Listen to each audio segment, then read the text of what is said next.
bonjour. Nous voici encore une fois devant vous, comme d'habitude d'ailleurs, pour essayer dans la mesure du possible de vous donner notre vision par rapport à ce qui se passe au Congo. Eh bien, vous constaterez que nous sommes restés silencieux pendant une période relativement longue. Période durant laquelle nous avons observé les microcosmes politiques congolais afin de voir ce que nous pouvions y tirer de bon. Malheureusement, grande est notre déception, car dans la vie politique, il est nécessaire de disposer des éléments lorsqu'on veut faire de la politique ou lorsqu'on veut faire des analyses, on veut critiquer. Il est intéressant de disposer des éléments qui vous permettent de poser un diagnostic et, les cas échéants, critiquer. Voilà pourquoi, très chers Congolais, nous avons gardé silence pour rebondir aujourd'hui. Très chers Congolaises et Congolais, vous devez savoir que la situation du Congo en général est catastrophique. Et son redressement demande beaucoup de sagesse, d'intelligence et de tact. Car le Congo, notre pays, fait l'objet de beaucoup de convoitises. Et nous devons nous battre, nous Congolais, pour anéantir nos ennemis externes et internes. Par une entente parfaite entre nous, et aussi et surtout par le travail et la prise de conscience. Depuis la fin de la Deuxième République en 1997, avec naturellement le départ du maréchal Mobutu et de toute son équipe, nous sommes restés au point zéro. Car tout ce qui a succédé Mobutu appartient à l'occupation. Laurent Désiré Kabila, qui a dirigé le Congo de 1997 à 2000, à 2001, si je ne m'abuse, était lui-même partisan de l'occupation. Contrairement à ce que les gens disent, les gens racontent, que Laurent Désiré Kabila nous avait amené les Rwandais au pays, c'est plutôt le contraire qui est une réalité, c'est-à-dire les Rwandais nous ont agressés et ont occupé le Congo, et dans l'ère gibecière, ils avaient un monsieur dénommé Laurent Désiré Kabila. Donc tout ce qui s'est passé durant le règne de ces derniers s'est passé dans un contexte d'occupation. Et après Laurent Désiré Kabila, nous avons eu M. Hippolyte Kanambe, alias Joseph Kabila, oui, comme président de la République de 2001 à 2018, disons ça comme ça. Ça aussi, c'était un gouvernement d'occupation, parce que ce dernier n'était autre qu'un étranger qui se couvrait d'une peau des Congolais. Mais tout le monde aujourd'hui sait, car avec toutes les dénonciations faites, et toutes les démonstrations d'ailleurs faites par M. Honoré Ngwanda de heureuse mémoire, qui malheureusement n'est plus avec nous, nous avons su que ce dernier, contrairement à ce que nous avait raconté au début, n'était pas un des nôtres. Donc un deuxième président dans le contexte d'occupation. Et après, il y a un troisième, M. Tshilombo, qui lui aussi est dans la même sphère d'occupation et qui, d'ailleurs, en regardant la conduite, sa façon de conduire, sa façon de faire, on comprend aisément que le pays est encore et toujours sous occupation. Mes chers frères et sœurs congolais, L'appartenance à une famille politique congolaise est une question de philosophie et d'idéologie. Malheureusement, nous constatons qu'au Congo, l'adhésion ou l'affiliation à un parti politique ne tient compte ni de l'idéologie ni de l'affiliation. Elle tient plutôt compte des affinités, des amitiés et de ce que l'on peut tirer comme dividende personnellement sans pour autant y insérer le peuple. C'est ce qui est dommage. Nous avons suivi, tout le monde a suivi d'ailleurs, il y a quelque temps, il y a eu une rencontre qui regroupait le membre du soi-disant Union Sacrée au stade de Martyrs. Nous avons attendu, parce que c'était pendant la période où nous observions la situation du Congo, nous avons attendu qu'on nous donne un programme, qu'on nous dise que c'est que l'Union Sacrée attend faire pour redresser le Congo, pour relancer l'économie du Congo, pour remettre de l'ordre dans le pays. Eh bien, rien de tel ne nous a été annoncé. Et pourtant, quand vous posez la question aux gens qui y ont participé, tout le monde vous dit, ou tout le monde vous parle de la vision du chef de l'État. Mais en quoi consiste cette vision? Personne n'est en mesure de dire que la vision du chef de l'État ou de l'Union Sacrée ou de tout ce que vous voulez consiste en ceci. En fait, la réalité, c'est quoi? Il s'agit tout simplement de vouloir rester au pouvoir pour se remplir les poches, enrichir sa famille et s'enrichir personnellement. Mais quel plan avez-vous pour le pays? Nous n'avons rien entendu à ce sujet. Voilà pourquoi, très chers amis, nous avons dit qu'au plus tard, le 1er janvier 2004, nous mettrons en place un gouvernement d'union nationale. Que ceux qui prétendent diriger le pays en ce moment prennent toutes les dispositions pour déguerpir. Car, comme avait dit Monseigneur Mosengo, il faut que les médiocres dégagent. Le temps est arrivé où réellement les médiocres doivent dégager. Et donc je disais qu'au plus tard, le 1er janvier de l'année 2024, nous mettrons en place un pouvoir, un gouvernement d'union nationale. Ce gouvernement d'union nationale aura pour mission principale la refondation du Congo. Je dis bien la refondation du Congo. Programme qui a été conçu par la PARECO avec à sa tête M. Honoré Ngwanda Nzamboko Atumba, qui nous a quittés, comme je l'ai dit tout à l'heure, mais comme on dit sous d'autres cieux, les rois est mort, vive les rois. M. Honoré est parti, c'est vrai, mais le pays continue à avancer et le pays doit avancer. Et donc, nous avons repris les flambeaux pour faire avancer le pays, pour mettre en musique le programme qui a été tracé avec M. Honoré. Mais nous allons faire tout ça, non pas nous-mêmes, parce que le pays ne nous appartient pas à nous seuls. C'est pour ça que nous parlons d'un gouvernement d'union nationale. Il est vrai que depuis 1997, beaucoup de gens ont exercé le pouvoir avant cette période-là, et même après, mais ont disparu de la circulation.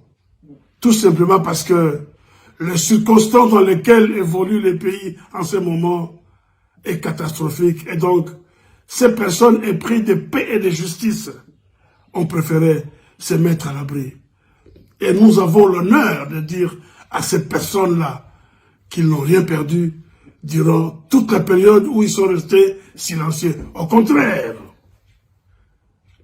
ils ont gagné parce que leurs noms ne sont pas souillés. Leurs personnalités sont restées intactes et leurs mains ne sont pas tachées de sang. Et vu que le Congo sera refondé à partir de janvier 2024, le Congo aura besoin sûrement de ces gens, car ceux-là, nous savons, disposent de l'expertise, de la sagesse, de la technicité, et donc le pays aura besoin de ces gens. Et nous sommes convaincus que ces derniers apporteront l'appui nécessaire pour que le pays puisse avancer. Ce gouvernement, contrairement à l'Union sacrée qui n'a présenté aucun programme, nous disons que le gouvernement d'union nationale qui sera mis en place aura des missions précises. De quoi sera-t-il question? Eh bien, ce gouvernement aura pour mission d'abord de réorganiser une armée digne de ce nom. Réorganiser la police, réorganiser les services de renseignement, faire le recensement de la population congolaise, identifier qui est congolais et qui ne l'est pas. L'on voudrait nous faire croire que pour procéder à un recensement, à une identification des Congolaises et des Congolais, et même les étrangers qui vivent dans notre pays, parce qu'ils ont le droit d'y vivre, s'ils respectent les règles établies et les lois en vigueur, on veut nous faire croire que cela relève d'un miracle. J'ai eu personnellement l'honneur de visionner une vidéo dans laquelle les services de renseignement, une vidéo qui a été réalisée, je crois, par l'honorable Tsengi Pouloulou, que j'ai eu l'occasion de visionner par vidéo à plusieurs reprises, et j'ai vu qu'il est allé rendre visite au service d'identification des renseignements, et les explications qui lui ont été données, en fait, qui ont été données à nous, Congolais, par des gens qui y travaillent, il y avait une dame et un monsieur, ont été d'une importance capitale. Et nous ont fait comprendre que contrairement à ce que l'on voudrait nous faire croire, que procéder à l'identification et au recensement relève du miracle, eh bien, mes chers amis, nous allons utiliser ces services-là pour que le recensement et l'identification se fassent dans ce pays-là. Et cela est possible. Au cours de cette émission-là, ça a été démontré.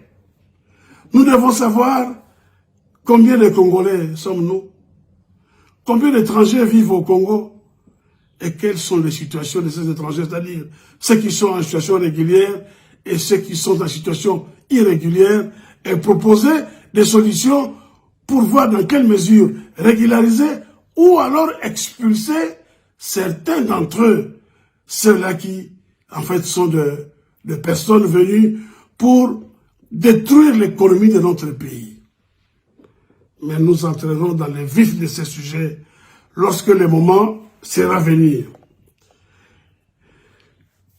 Nous allons, comme je disais tout à l'heure, faire le recensement de la population congolaise, identifier qui est congolais et qui ne l'est pas, mettre en place un système d'éducation adapté à la géopolitique actuelle du monde et à nos réalités sociologiques et philosophiques. Mettre en place un système de santé qui permettra à chaque Congolais de se faire soigner sans tenir compte de son rang social. Remettre de l'ordre dans la fonction publique en y définissant les conditions d'adhésion. Réorganiser la territoriale, mettre en place une vraie commission nationale électorale qui, de notre point de vue, une commission électorale qui dépendrait directement du ministère de l'Intérieur, car les structures adéquates, adaptées pour le fonctionnement de cette institution sont bien présentes au sein du ministère de l'Intérieur. Donc il ne sera pas question de maintenir en place, en dehors de toute organisation, une soi-disant structure dénommée Commission nationale électorale en dehors de l'ordre établi. Les ministères, cette structure reviendra de plein droit au ministère de l'Intérieur qui organisera avec l'aide des services d'identification et de recensement, travailleront donc en collaboration et n'auront pas besoin chaque fois de dire il faut revoir le fichier électoral, il faut réinsérer de nouvelles personnes, parce que tout sera déjà dans le système, et donc remettre en place ou réévaluer le système sera quelque chose d'automatique.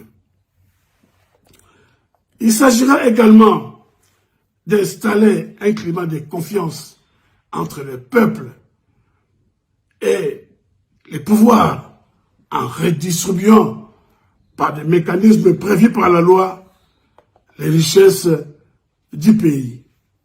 Mais aussi, quelque chose de très important, rédiger une nouvelle constitution.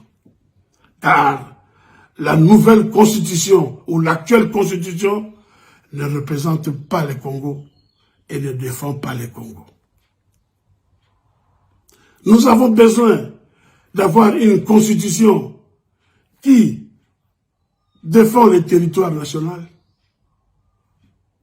défend les frontières, défend le peuple et crée de l'harmonie entre le pouvoir et les peuples. L'actuelle constitution donne le pouvoir au Rwanda de rentrer sur le sol congolais quand bon lui semble, pendant que nous dormons, pour contrôler la situation sécuritaire du pays. Mais au profit de qui? Où a-t-on vu une telle constitution où les pays étrangers peuvent envoyer leurs militaires rentrer dans un autre pays la nuit, soi-disant, pour essayer d'y remettre de l'ordre? Excusez-moi, on aura tout vu. Mais ce que nous vivons au Congo en ce moment est de notre monde. Voilà pourquoi, chers amis, nous devons écrire une autre constitution. Et beaucoup d'éléments figurant dans cette constitution, dans la constitution actuelle, seront tout simplement mis de côté et de nouveaux éléments, comme je dis tout à l'heure, qui auront pour mission de sécuriser les pays et les peuples rentrant dans la Constitution. Quand je dis sécuriser les pays et les peuples, je fais également allusion à la proposition de loi de l'honorable Ntsingui Pouloulou et de son collègue ou de son ami Vita Noël Tchani, où l'on parle de la congolité, où on dit que pour occuper certaines fonctions au pays, il faut être né de pères et de mères congolais. Beaucoup de gens, aujourd'hui, négligent cet aspect. Ou beaucoup de gens, pour des raisons pécuniaires, pour des raisons de défense de leurs mentors, veulent diaboliser cette loi. Mais lorsque je vois des gens, des intellectuels au Congo, je vis, il y a quelque temps, une dame dénommée Paulette Kimuntu, je crois que c'est comme ça qu'elle s'appelle, qui est journaliste dans une des chaînes dont le nom m'échappe, qui donnait un exemple en disant, Elle a un frère qui vit en France ou en Belgique, qui est marié à une étrangère et dont les enfants sont des métis. Qu'est-ce que nous ferons de ces enfants-là? Allez, vous êtes un intellectuel. La proposition de loi dit tout simplement que celui qui n'est pas congolais de père et de mère peut vivre au Congo tant qu'il voudra, peut faire des affaires au Congo, peut faire de la politique au Congo, mais tout simplement, il y a des postes régaliens auxquels ces derniers ne pourront pas accéder. Il y a le président de la République, le président de l'Assemblée nationale, le président du Sénat, le procureur général de la République, le gouverneur de la Banque centrale, le ministre de la Défense. Il y en a quelques-uns de postes qu'ils ne pourront pas briguer, mais ça ne les empêche pas de venir vivre au Congo, de faire tout ce qu'ils veulent faire. Pourquoi vous voulez réduire cette loi ou la logique de cette loi à la présence de ces gens qui ne sont pas des Congolais, de père et de mère, sur le sol congolais? Madame, vous êtes une intellectuelle. Arrêtez de faire croire aux gens que la loi consiste à interdire l'accès au pays de ceux qui ne sont pas congolais, de père et de mère. Dans la foulée, j'ai vu une autre dame qui hier semblait donner l'impression de se battre réellement pour le pays, comment il s'appelle encore, Vwanga, c'est comme ça qu'elle s'appelle le nom, j'oublie son prénom, qui elle aussi, parce que derrière un étranger se présente pour, comment dirais-je, faire croire aux gens que cette loi va diviser, voulais-je dire, les Congolais.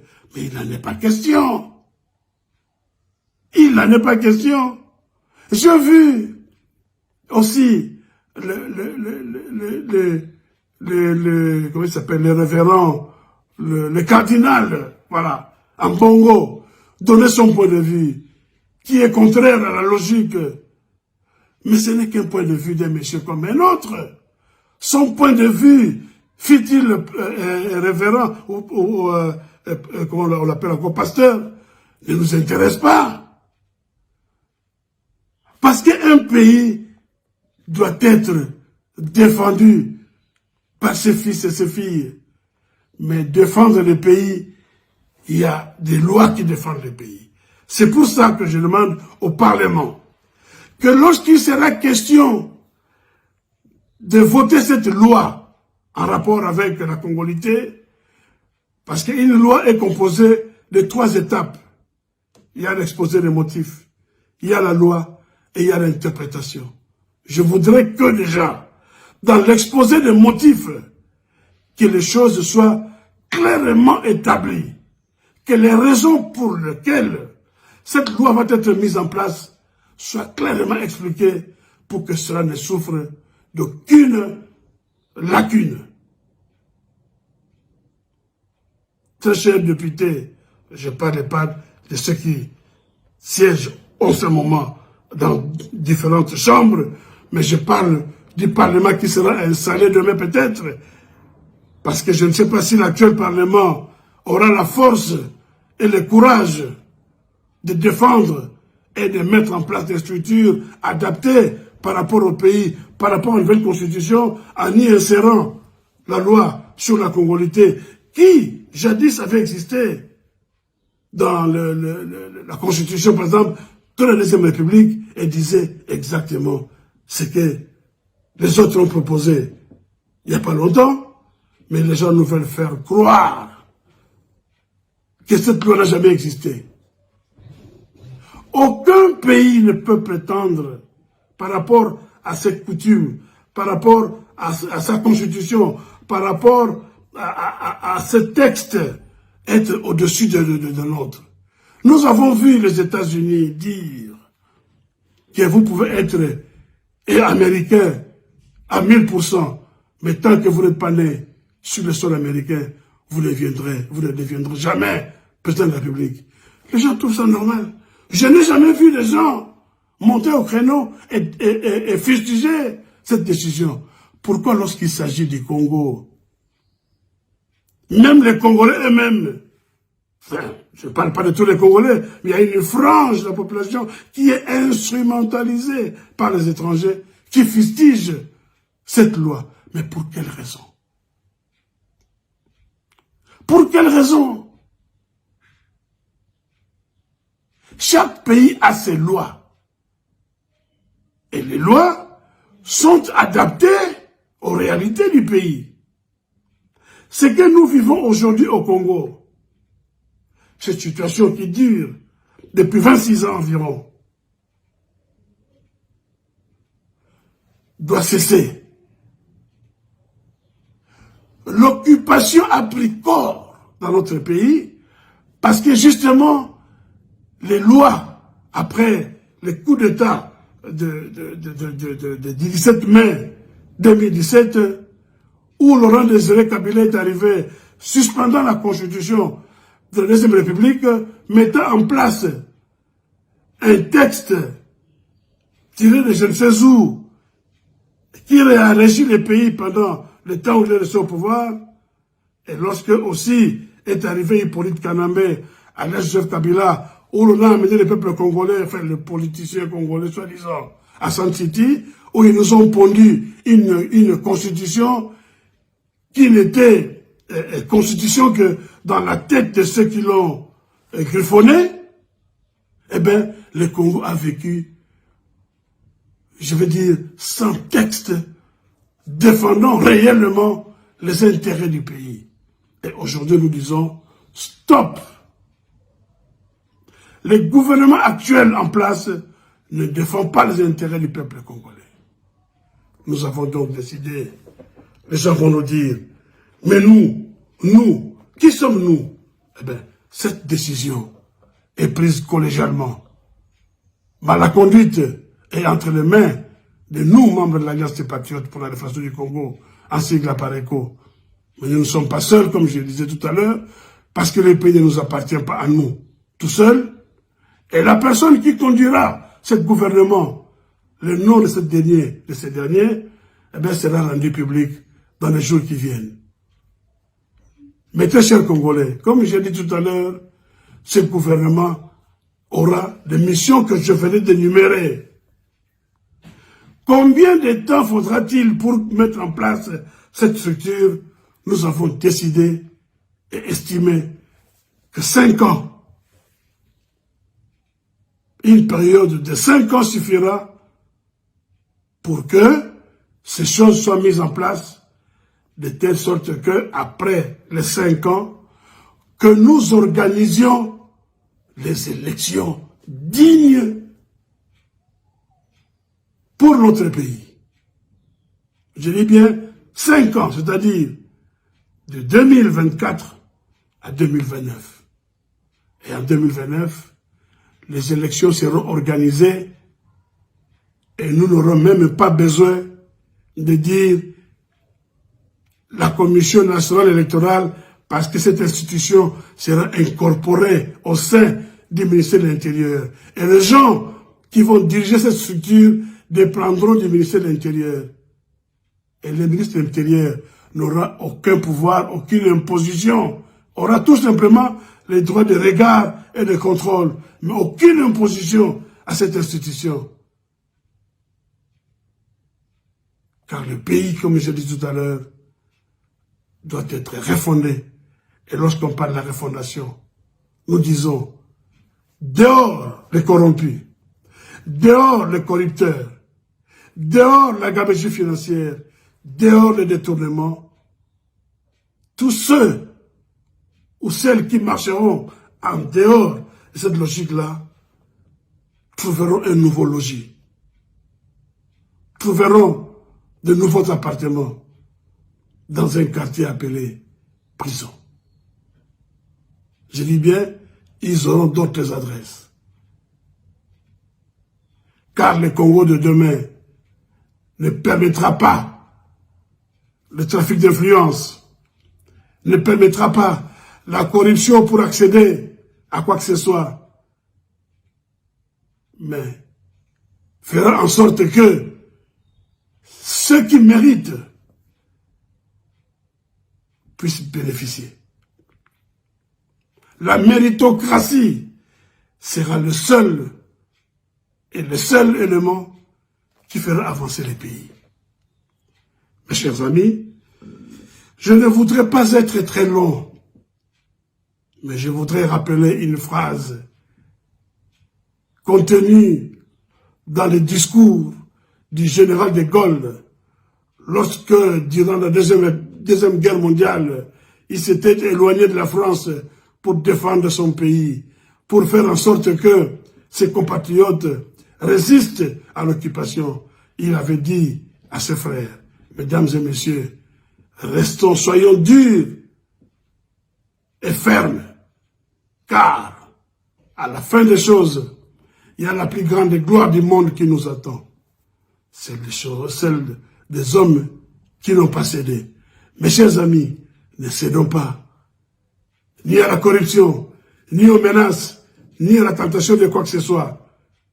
Tenons dur, résistons, car à la fin des choses, il y a la plus grande gloire du monde qui nous attend. Celle des hommes et des femmes qui n'ont pas cédé.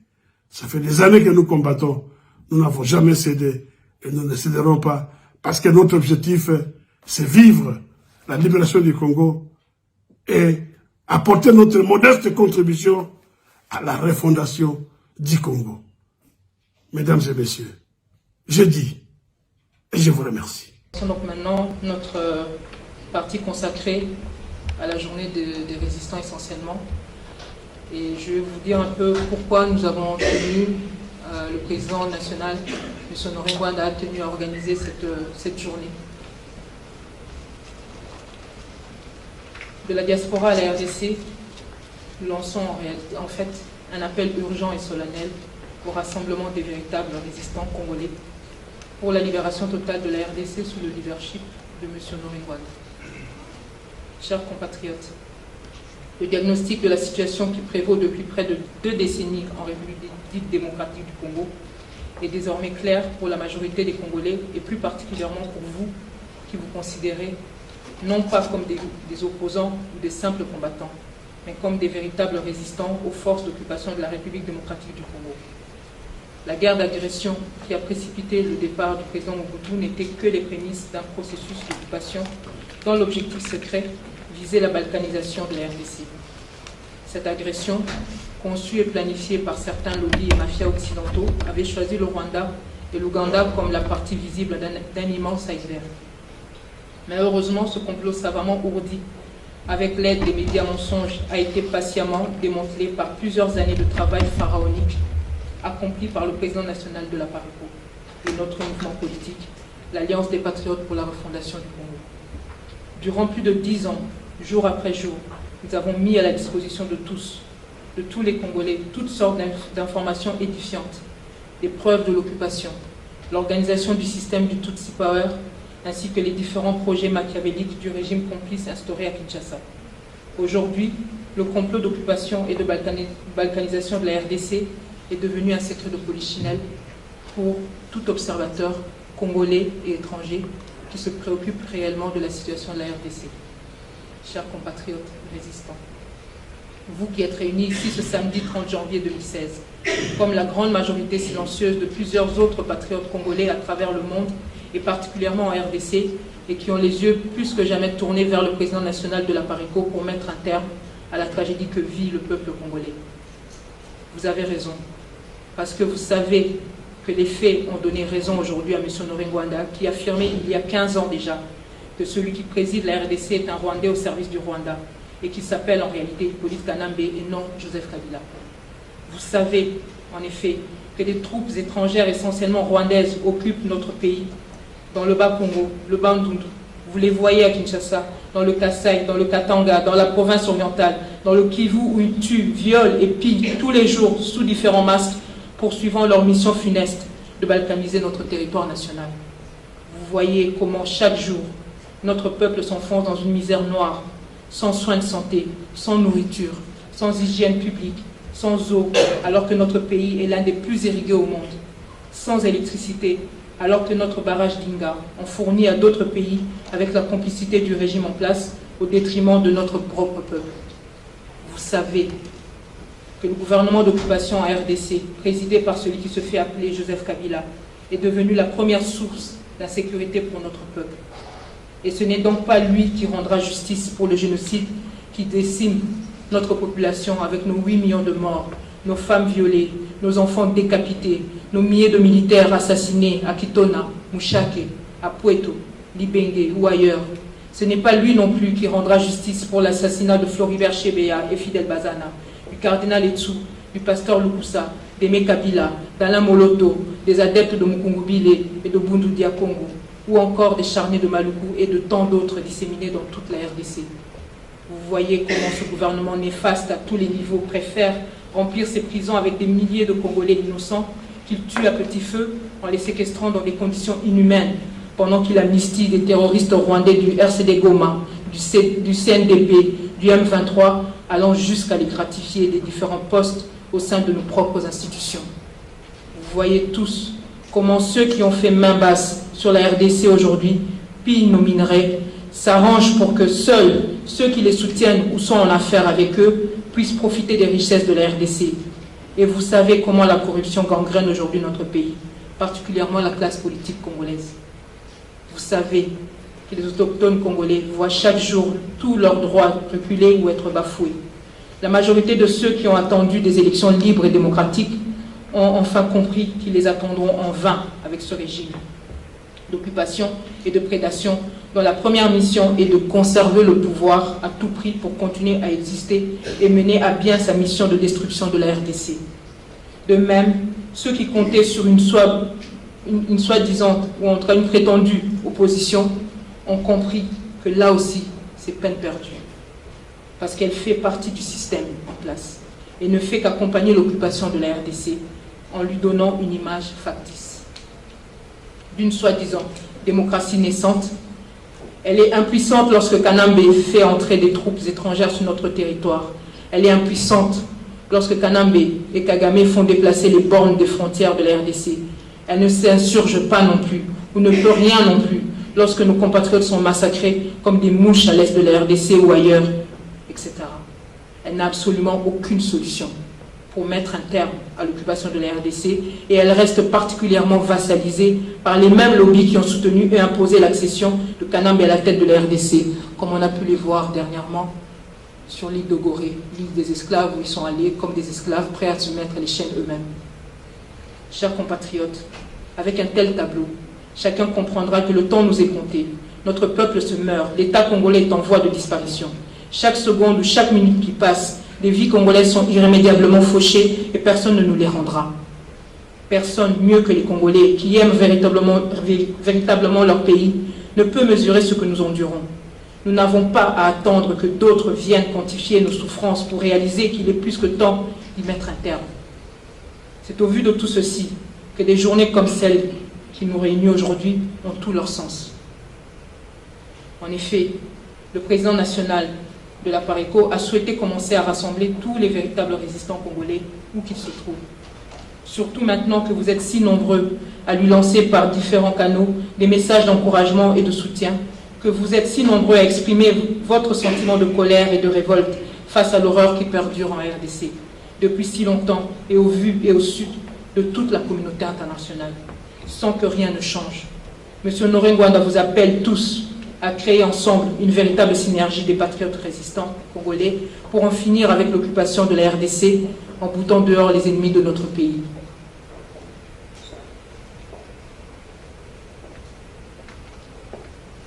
Il vous invite à dépasser les querelles des égaux et à vous regrouper pour la phase finale du combat de la libération de la RDC. La PARECO invite chacun de vous à prendre la mesure de la gravité de la situation et à ne plus tergiverser. Nos ennemis s'affairent déjà pour remplacer leur marionnette, Hippolyte Kanambe, en fin de course, par d'autres pantins et marionnettes étrangers du même acabit. Comme si les Congolais d'origine étaient définitivement condamnés à ne plus jamais assumer la souveraineté de leur pays. C'est ainsi que ces lobbies lancent dans la course un gréco-zambien dénommé Moïse Katumbi et deux autres Rwandais, Vital Kamerhe et Kego Adondo. Tous sortis du même sérail que le criminel rwandais qui préside actuellement la RDC et multiplie lui-même aussi les stratagèmes pour se maintenir malgré tout au pouvoir, malgré l'avis de quitter le pouvoir qui lui a été lancé par ses parrains d'hier. À partir de cette journée du 30 janvier 2016, journée que nous avons choisie pour rendre hommage officiellement à notre collègue et compatriote Botswa Bokoulou, qui nous a quittés en plein exercice de ses fonctions, nous invitons tous les Congolais qui aiment réellement notre pays à s'engager concrètement à reprendre le destin de la RDC en main. Nous demandons à tous ceux d'entre vous qui s'identifient comme des résistants à l'occupation de la RDC et qui sont prêts à se battre à nos côtés sous le leadership de M. Honoré Ngwanda pour sauver la RDC, à s'exprimer librement, clairement et même discrètement. Ne vous laissez plus intimider ni distraire par des Congolais inconstants, corrompus, qui font le travail des occupants pour nous empêcher de progresser dans notre combat. Nous sommes déjà suffisamment nombreux, voire même majoritaires, pour faire ce que nous avons à faire. Il ne nous reste plus qu'à nous organiser. Les véritables résistants congolais s'accordent enfin pour le déclenchement d'un soulèvement populaire, comme seule voie de salut pour notre pays. Il est impératif que nous recensions tous ceux qui sont prêts à s'impliquer. Il est crucial que chacun puisse nous faire savoir ce qu'il est à mesure d'apporter pour accroître notre efficacité dans cette phase finale du combat. Cela peut être un peu de temps, des idées, de la logistique, des ressources financières, des contacts utiles à l'extérieur ou à l'intérieur de la RDC, ou juste faire savoir que l'on est disponible. Tout fait nombre et la République démocratique du Congo est notre propriété à nous tous. Néanmoins, si nous voulons mener à terme notre mission de libération de la RDC, nous devons sélectionner dans nos rangs. Nous ne devons sélectionner dans nos rangs que ceux qui sont réellement des patriotes résistants. Au moment où l'essoufflement du pouvoir de Kanambe est plus que flagrant, ce n'est pas le moment de nous fragiliser en nous laissant infiltrer à nouveau par des faux patriotes et autres collabos déguisés. C'est pourquoi nous demandons à chacun de vous de s'investir personnellement, partout où vous vous trouvez, pour repérer les véritables résistants, ceux des Congolais qui ont compris que parler d'aller aux élections alors que notre pays est occupé, c'est soit de la trahison pure et simple, soit une dangereuse ignorance des véritables enjeux. Nous n'avons pas besoin de convaincre tout le monde à tout prix. Nous avons surtout besoin de travailler en synergie, de conjuguer nos forces avec les patriotes congolais qui parlent aujourd'hui le même langage que nous. Notre peuple doit se soulever. Nous le disons sans embâche et tous les résistants congolais doivent participer au déclenchement de ce soulèvement. Si ceux qui se sont ligués contre notre peuple arrivent à se mettre ensemble pour nous anéantir, il n'y a pas de raison pour que nous, les véritables filles et fils de ce pays, qui aimons profondément notre nation, nous n'arrivions pas à nous mettre ensemble pour sauver notre mère patrie. La première étape du travail que nous amorçons aujourd'hui, c'est d'abord un appel à l'identification des résistants qui reconnaissent en M. Honoré Ngwanda, le seul politicien congolais qui est resté constant dans son combat et son discours contre l'occupation de la RDC. Ceux qui reconnaissent son expertise et qui ont compris qu'il est non seulement incontournable, mais qu'il est bien le seul à pouvoir nous mener à bon port. Nous savons que vous êtes nombreux et nous vous interpellons tous aujourd'hui. Il est urgent pour vous tous de passer du statut de spectateur à celui d'acteur en venant lui prêter main forte. Nos ennemis s'organisent contre nous. Le moins que nous puissions faire, c'est d'augmenter l'efficacité de notre propre organisation. Celui qui se fait appeler Joseph Kabila est en train de s'équiper. Il s'est entouré de nombreux mercenaires, certes, mais cela n'impressionne aucun véritable résistant. Ces mercenaires sont-ils réellement prêts à mourir pour ce psychopathe rwandais? Et combien sont-ils comparés aux millions de Congolais que nous sommes, déterminés et prêts à verser notre sang pour notre pays, plutôt que de continuer à vivre comme si nous acceptions d'être exterminés à petit feu? Combien sommes-nous? Toute une armée. Chers compatriotes, chers résistants congolais, l'heure du rassemblement et de l'enrôlement des véritables résistants congolais a sonné. Rejoignez M. Honoré Ngwanda, rejoignez le Front commun des résistants congolais, joignez-vous au combat que mène la PARECO pour que tous ensemble nous déclenchions enfin le plus tôt possible le soulèvement populaire qui emportera Kanambe et ses complices pour les renvoyer à jamais les oubliettes de l'histoire de notre pays. La peur ne sauvera pas la RDC. Seul notre engagement à tous libérera notre pays. Le destin a voulu qu'il revienne à notre génération de libérer définitivement le pays de Lumumba et Kimbangu et de préserver à jamais sa souveraineté. Nous n'avons pas le choix, car nous devons répondre au présent en faisant chacun notre part. Alors, courage à tous. Debout Congolais, mettons-nous en marche. Que Dieu bénisse M. Noringwanda et lui donne toutes les ressources nécessaires afin qu'il traverse haut la main cette dernière étape de notre combat. Que Dieu bénisse la République démocratique du Congo et le peuple congolais. Avec lui, nous sommes déjà vainqueurs. Rien ne nous arrêtera.